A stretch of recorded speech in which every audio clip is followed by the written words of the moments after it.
आपका इस खास बुलेटिन में मैं हूं आपके साथ अवंतिका श्रीवास्तव। आइए सबसे पहले देखते हैं वो 5 बड़ी खबरें जिनको लेकर सबसे पहले इस बुलेटिन में हम चर्चा करने वाले हैं। सबसे पहले बात होगी मुरैना की, जहां रेत माफिया पर एक्शन हुआ है। किस तरह से फिल्मी स्टाइल के साथ पुलिस ने माफियाओं पर एक्शन लिया है, इसके बारे में आपको जानकारी देगी। दूसरी खबर मंदसौर की होगी। मंत्री हरदीप सिंह डंग पर गौ तस्करी में सहयोग करने का आरोप लगा है। क्या कुछ इस घटना के बारे में तथ्य सामने आए हैं, इस पर भी जानकारी देंगे। साथ ही साथ बालाघाट में बाबा बागेश्वर के दरबार में बांग्लादेश से आई मुस्लिम महिला ने सनातन धर्म अपनाने की अर्जी लगाई है। इस मामले पर भी सीधे आप तक जानकारी पहुंचाएंगे। चौथी खबर, मध्य प्रदेश बोर्ड के स्टूडेंट्स के लिए बेहद खास आज का दिन, क्योंकि 10वीं और 12वीं के नतीजे आज जारी होंगे। और साथ ही साथ 5वीं महत्वपूर्ण खबर, छत्तीसगढ़ के लिहाज से बहुत ज्यादा खास, झीरम कांड के आज 10 साल पूरे हो चुके हैं और इस पर भी हम विस्तार से चर्चा करेंगे। शुरुआत करेंगे बुलेटिन की सबसे पहले मुरैना की खबर पर ही चर्चा। रेत माफिया पर छापामार कार्रवाई पुलिस की तरफ से देखने को मिली और पुलिस को देखकर माफिया मौके से भागने की फिराक में थे, लेकिन पुलिस 4 किलोमीटर तक माफिया का पीछा करती रही। 2 ट्रैक्टर ट्रॉली जब्त करने में सफलता हासिल हुई है। कोतवाली, सिविल लाइन और स्टेशन रोड पुलिस की संयुक्त तौर पर कार्रवाई है और कार्रवाई के बाद रेत माफिया में हड़कंप की स्थिति भी। अक्सर मुरैना से ऐसी तस्वीरें और ऐसी खबरें सामने आती हैं जिसमें रेत माफिया पीछा कर रही पुलिस पर हमला कर देते हैं या इसी तरह से बचने का प्रयास करते हैं। एक बार फिर से इसी तरह की तस्वीरें देखिए। ये उसी दौरान की तस्वीरें हैं जब छापामार कार्रवाई पुलिस की तरफ से हुई और माफिया पुलिस को देखकर भाग रहे थे, लेकिन पुलिस की सजगता, इसी वजह से ये बड़ी कार्रवाई जिसे सफलतापूर्वक पुलिस ने अंजाम दिया है। 2 ट्रैक्टर ट्रॉली जब्त की जा चुकी हैं। 4 किलोमीटर तक पीछा करती रही पुलिस रेत माफिया का। लगातार ये कह सकते हैं कि रेत माफिया का जितना भी कारोबार फैला हुआ है लगातार बढ़त पर है। स्थानीय पुलिस पर लगातार सवाल खड़े होते हैं इस तरह की घटनाओं को लेकर, लेकिन फिर कुछ ऐसी तस्वीरें सामने आती हैं जिसमें इस बात का भी विश्वास होता है कि पुलिस अपनी पूरी सजगता और सतर्कता के साथ कोशिश कर रही है कि माफियाओं पर इसी तरह से शिकंजा कसा जा सके। कहीं हद तक हो सकता है कि सफलता पुलिस को नहीं मिलती हो, क्योंकि अक्सर हमने देखा है कि माफिया उल्टा पुलिस पर हमला करते हैं, लेकिन इसके बावजूद रेत माफिया का पीछा 4 किलोमीटर तक पुलिस वालों ने किया और उसके बाद 2 ट्रैक्टर ट्रॉली को जब्त किया गया है। तो रेत माफिया के खिलाफ ये छापामार कार्रवाई से अमित हमें ज्यादा जानकारी देंगे। अमित, क्या जानकारी इस पूरी कार्रवाई को लेकर?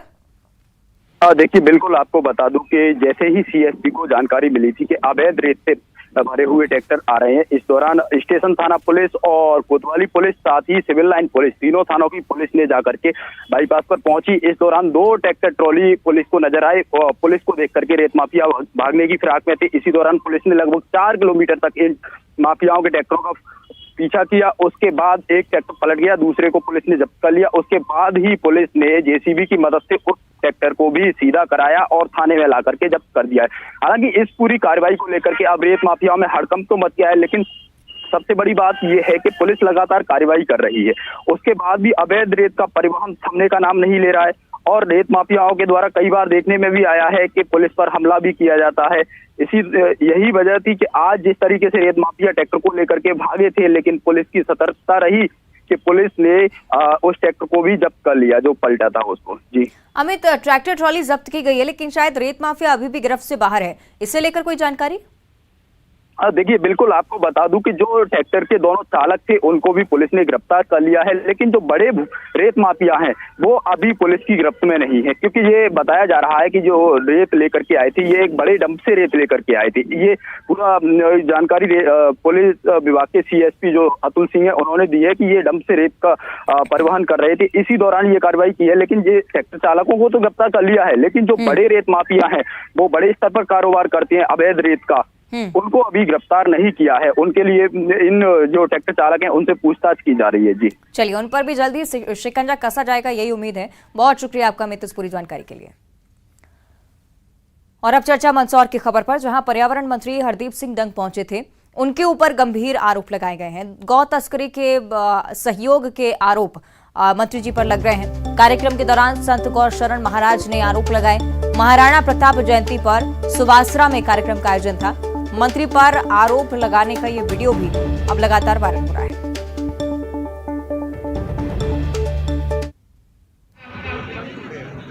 बेल बेचने का मेला लगा था और वो बेल जावरा में गए और जावरा में हमारे गोरक्षा दल वालों ने छुड़वाए, तो वहां पर उन लोगों ने पर्ची बताई और कहा कि वहां से हमें परमिशन मिली है, आपके पर्यावरण मंत्री विधायक हरदीप सिंह जी डंग के द्वारा हमें पर्ची मिली है। पर्ची लेने वाले और हमारे पास में वीडियो है, अगर किसी युवा भाई को चाहिए तो हम बताने के लिए तैयार है कि पर्यावरण मंत्री हरदीप सिंह डंग का साइन है उस लेटर प्रिंट में जिसने मेला ये गिरवाया। जिस देश में और जिस मध्य प्रदेश में गौ माता को राष्ट्र माता कहा जाता हो, धर्म कहा जाता हो, उस सुहासरा विधानसभा क्षेत्र से अगर गौ माता कटने के लिए जाते हो तो ये हमारे हिंदुओं के लिए दुर्भाग्य की बात है। मेलों का मेला लगा। तो ये आपने सुना मंच से किस तरह से महाराज जी की तरफ से यही कहा गया है कि मंत्री जी की मिली भगत के बाद ये सब हुआ है। सही नरेंद्र इस पर हमें ज्यादा जानकारी देंगे। नरेंद्र, क्या कुछ हुआ है मौके पर और जमीनी हकीकत इसकी क्या कहती है, इस पर भी जानकारी आपसे चाहेंगे। देखिए, ये महाराणा प्रताप जयंती पर एक सुहासरा में कार्यक्रम आयोजित हुआ है। उसी कार्यक्रम के दौरान वहां पर एक गो कथावाचक गोचरण महाराज जिनको बोलते हैं, वो अपना उद्बोधन दे रहे थे और मंत्री हरदीप सिंह डंग भी वहां पर आम जनता के बीच में नीचे जमीन पर बैठे हुए थे। उसी दरमियान महाराज जी जो है वो भाषण देते देते उत्तेजित हो गए और उन्होंने कहा कि जितने गौ तस्कर है और गौ माता कटने में जा रही है उसमें सीधे तौर से मंत्री जी के लोगों का हाथ है और हमारे पास प्रमाण मौजूद है कि हम सीधे मंत्री जी के प्रमाण दे सकते हैं कि उनकी पर्ची लिखी हुई होती है कि इनको परेशान करें। पुलिस या गौ सेवक या बजरंग दल की कोई भी कार्यकर्ता, विश्व हिंदू परिषद के कार्यकर्ता इनको नहीं रोके। उन्होंने अपने पास प्रमाण होने का दावा किया, लेकिन अभी तक उन्होंने प्रमाण किया नहीं है। लेकिन हरदीप सिंह डंग के बारे में जितना अभी बताया जा रहा है कि बागेश्वर धाम का आयोजन वो 7, 8, 9 तारीख को करने जा रहे हैं सुहासरा विधानसभा में, और सुहासरा विधानसभा में ही ये कार्यक्रम आयोजित होने वाला है। उसकी लोकप्रियता को देखते हुए बताया जा रहा है कि दूसरे विरोधी जो लोग हैं वो इस तरह के संतों को भड़का रहे हैं और उनसे इस तरह की उनके कान भर रहे हैं कि वो हरदीप सिंह डंग के खिलाफ हो जाए। तो कुल मिलाकर के इसको राजनीतिक दृष्टि से भी देखा जा रहा है कि हरदीप सिंह डंग जो इतना बड़ा बागेश्वर धाम का 7, 8, 9 जून को सुहासरा विधानसभा में एक कार्यक्रम आयोजित करने वाले हैं जिसमें लाखों लोगों के पहुंचने की उम्मीद है। तो उनकी छवि धूमिल करने के लिए भी इस तरह का षड्यंत्र बताया जा रहा है कि संतों को गलत जानकारी दे रहे हैं कुछ लोग और कुछ लोग संतों को भड़का रहे हैं, इसी कारण उनकी छवि धूमिल की जा रही है। इस बारे में हमने हरदीप सिंह डंग से भी संपर्क करने का प्रयास किया, लेकिन वो संतों के खिलाफ कुछ बोलना नहीं चाहते क्योंकि उनको एक बड़ा आयोजन यहाँ पर करना है। इसी कारण वो किस तरह से विवादों में नहीं पड़ना चाहते। लेकिन जो महाराज ने कहा है उसका वीडियो वायरल हो रहा है और उसका हरदीप सिंह डंग के जो समर्थक है वो सोशल मीडिया पर जमकर इसका विरोध भी कर रहे हैं कि कुछ लोग भ्रामक जानकारी फैला रहे हैं और कुछ लोग पार्टी के भी है जो मंत्री हरदीप सिंह डंग की छवि खराब करने का प्रयास कर रहे हैं। ठीक है, बहुत शुक्रिया आपका नरेंद्र जानकारी के लिए। बालाघाट की अब चर्चा करेंगे। पंडित धीरेन्द्र कृष्ण शास्त्री की वनवासी राम कथा के अंतिम दिन बांग्लादेश से एक मुस्लिम महिला यहां पर आ पहुंची। सनातन धर्म अपनाने की अर्जी लेकर यहां पर महिला पहुंची थी और मंच पर मुस्लिम महिला ने बताया कि सागर में हुई कथा सुनने के बाद वो बालाघाट आई और सनातन धर्म अपनाना चाहती है। महिला की अर्जी पर बागेश्वर पंडित धीरेन्द्र कृष्ण शास्त्री ने कहा है कि आप जिस भी धर्म में हैं उसी में रहें और हम धर्मांतरण के पक्ष में नहीं हैं, लेकिन घर वापसी में विश्वास रखते हैं। कहने लगी बांग्लादेश से आई है और हमारी बहन है और ये सहजवश ही सनातन धर्म की भाव को देखकर और सनातन धर्म को कितने महीने से आप देख रहे हैं? यूट्यूब देख रहे हैं। जरा माइक तेज करना। तो आपको क्यों लगा कि हमें भारत जाना चाहिए? क्योंकि मैं आपका वो देखने के बाद मुझे लग रहा है कि सनातन धर्म के अलावा कोई धर्म हो नहीं सकता। आप रो मत, आप चुप हो जाओ, आप रो मत।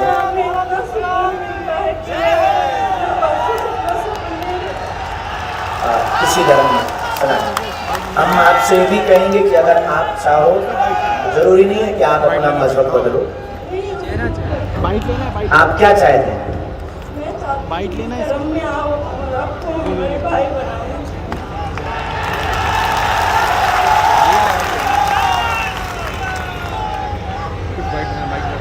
किसी दबाव में, किसी के कहने पर मैंने किसी मजबूरी से भी नहीं आई हूँ, किसी के दबाव में भी नहीं आई हूँ, किसी ने बुलाया तो नहीं। मंच पर जो बातचीत हुई वो आपने सुनी पंडित धीरेन्द्र कृष्ण शास्त्री, जिनसे ये महिला लगातार कह रही थी कि सनातन धर्म में वापसी करना चाहती हैं।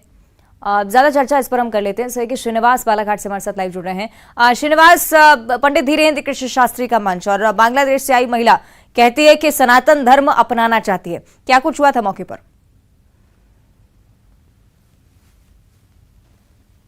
जी, आपको बता दूं कि बालाघाट के परसवाड़ा में वनवासी राम कथा का आयोजन हुआ, जिसमें पहले दिवस वनवासी राम कथा का आयोजन है, दूसरे दिवस दिव्य दरबार लगवाया गया था। इस दिव्य दरबार में खास बात ये देखने मिला कि पंडित धीरेन्द्र कृष्ण शास्त्री के पास इस दिव्य दरबार में शामिल होने के बांग्लादेश से एक महिला आई हुई थी और वो महिला का कहना था कि मैं सनातन धर्म अपनाना चाहती हूँ, मैं सनातन धर्म से प्रभावित हूँ।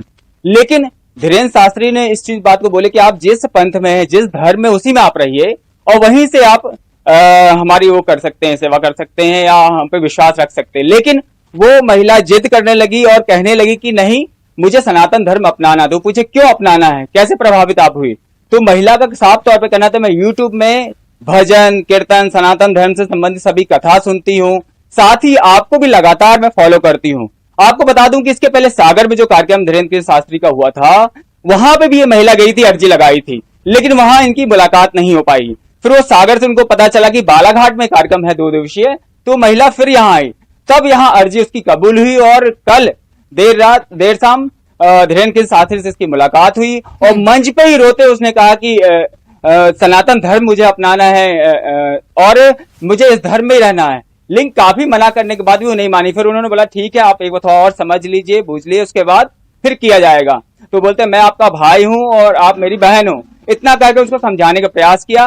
तो लेकिन वो महिला अपनी जिद पे अभी भी अड़ी हुई है कि मैं सनातन धर्म अपनाना चाहती हूँ और इस बात को लेके पूरा रहा। तो कुल मिला के कल का जो दिव्य दरबार था, इसमें एक मुस्लिम धर्मावली महिला द्वारा सनातन धर्म के प्रति अपने आस्था को, विश्वास को जगाते हुए उसको अपनाने की बात कही है। जी ठीक है, बहुत शुक्रिया आपका श्रीनिवास, ये पूरी जानकारी साझा करने के लिए। तो आपने देखा क्या कुछ मंच पर हुआ। अब आगे बढ़ते हैं। बहरहाल बात करेंगे मध्य प्रदेश बोर्ड के रिजल्ट की। आज 10वीं और 12वीं का रिजल्ट आने वाला है। दोपहर 12:30 बजे एमपी बोर्ड का रिजल्ट जारी किया जाएगा। माध्यमिक शिक्षा मंडल के मुख्यालय से रिजल्ट जारी होगा। स्कूल शिक्षा मंत्री इंदर सिंह परमार की मौजूदगी में रिजल्ट जारी होने वाला है। एमपी बोर्ड के नतीजे news18mp.com पर आप सबसे पहले देख सकते हैं। 10वीं और 12वीं के नतीजे देखने के लिए news18mp.com पर जरूर लॉग इन करिए। ऑफिशियल वेबसाइट से भी पहले news18mp.com पर ये नतीजे आपके लिए उपलब्ध होंगे। तो ये बड़ी जानकारी, 10वीं और 12वीं का बोर्ड रिजल्ट आज सामने होगा। बच्चे काफी उत्सुक हैं, काफी उत्साहित भी इस बार रिजल्ट को देखते हुए। ये भी देखना होगा कि क्या कुछ परसेंटेज इस बार रहता है। पास परसेंटेज पर इस बार फोकस, क्योंकि काफी कठिन परिश्रम के साथ इस बार बोर्ड परीक्षाएं बच्चों ने दी हैं। 10वीं और 12वीं का बोर्ड रिजल्ट जो कि 12:30 बजे सामने होगा। और झीरम नक्सली हत्याकांड की बात करेंगे। आज इस हत्याकांड की बरसी है। 25 मई 2013 में झीरम घाटी में नक्सली ने कांग्रेस के काफिले पर हमला बोला। 32 लोगों की जान चली गई। मरने वालों में कांग्रेस के महेंद्र कर्मा, नंद कुमार पटेल, विद्याचरण शुक्ल, उदय मुदलियार के अलावा सुरक्षा बलों के जवान भी शामिल थे। छत्तीसगढ़ कांग्रेस के टॉप लीडर्स सुकमा में परिवर्तन रैली खत्म कर जगदलपुर की ओर जा रहे थे और उसी दौरान ये सब हुआ। शहीद नेताओं को आज मुख्यमंत्री भूपेश बघेल श्रद्धांजलि अर्पित करेंगे।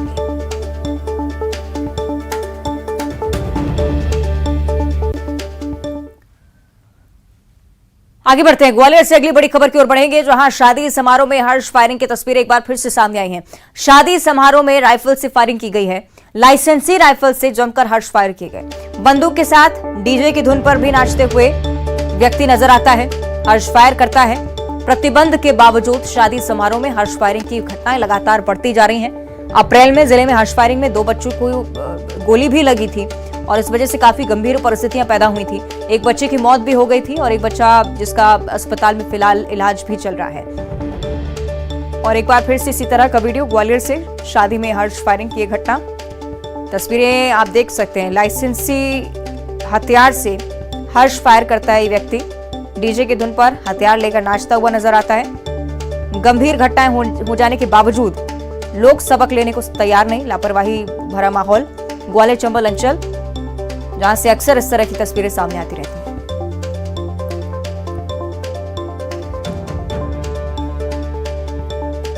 तो तस्वीरें चूंकि वायरल हो रही हैं, तो हो सकता है कि पुलिस भी स्वतः संज्ञान इस पूरे मामले पर ले लेना भी बहुत जरूरी, क्योंकि लगातार इस तरह के मामले बढ़ते हुए।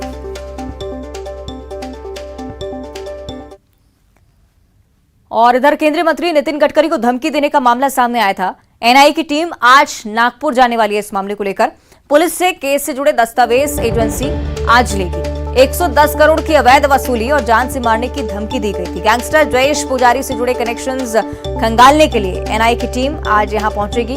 जयेश के आतंकी संगठनों से कनेक्शन होने के भी सुराग पाए गए थे। नितिन गडकरी को जनवरी और मार्च में धमकी मिली थी और इसी के आधार पर दस्तावेज खंगालेगी एनआईए की टीम और आगे कनेक्शंस की जांच पड़ताल भी एनआईए की तरफ से की जाएगी।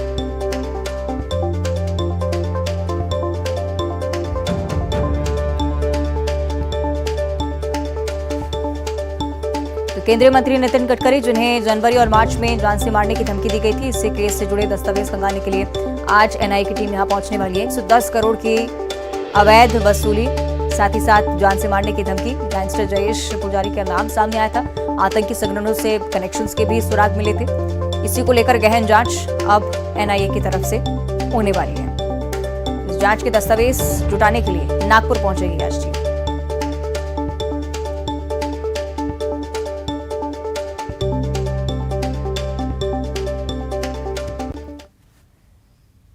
और अब ग्वालियर से अगली बड़ी खबर, जहां बदमाशों ने पिता पुत्र को बुरी तरह से पीटा है। डबरा में पिता पुत्र को बदमाशों ने पीटा और डबरा के सरफा बाजार की ही ये पूरी घटना है। पीड़ितों की शिकायत पर केस भी दर्ज हुआ है। ग्वालियर की पूरी घटना, तस्वीरें आप देखिए। बेल्ट से मारते हुए बदमाश नजर आते हैं। बेरहमी से पिता पुत्र की पिटाई की गई। क्या कुछ कार्रवाई अभी तक पुलिस की तरफ से, इस बारे में कोई जानकारी सामने नहीं आ पाई है। फिलहाल सिर्फ एफआईआर दर्ज की गई है। ये वो तस्वीरें हैं जिन आधार पर बदमाशों की तलाश में भी पुलिस लगातार जुटी हुई। पिता पुत्र को बदमाशों ने पीटा है, लेकिन अभी तक आरोपियों की गिरफ्तारी नहीं हो पाई है।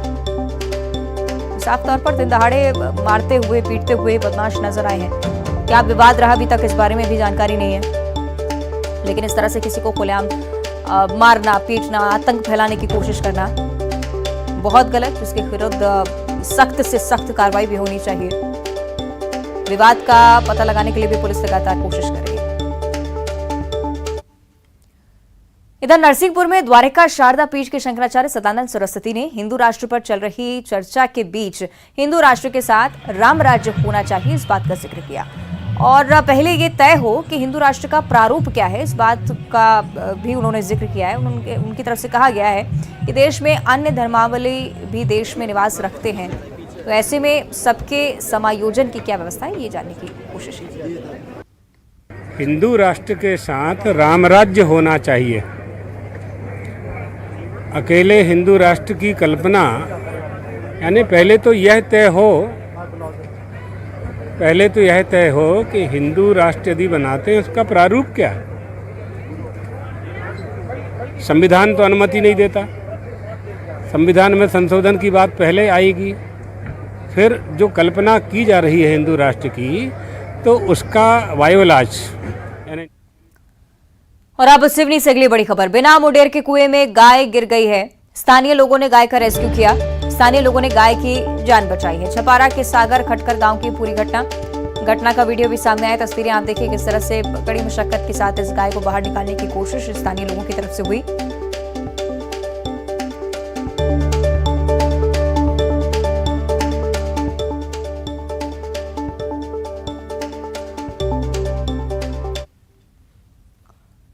और बुलेटिन में इतना ही। नमस्कार।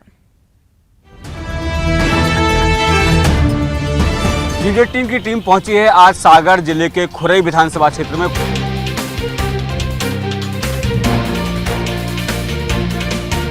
काम तो खूब हो रहा, भूपेंद्र सिंह ने खूब काम करा रहा है। हर चीज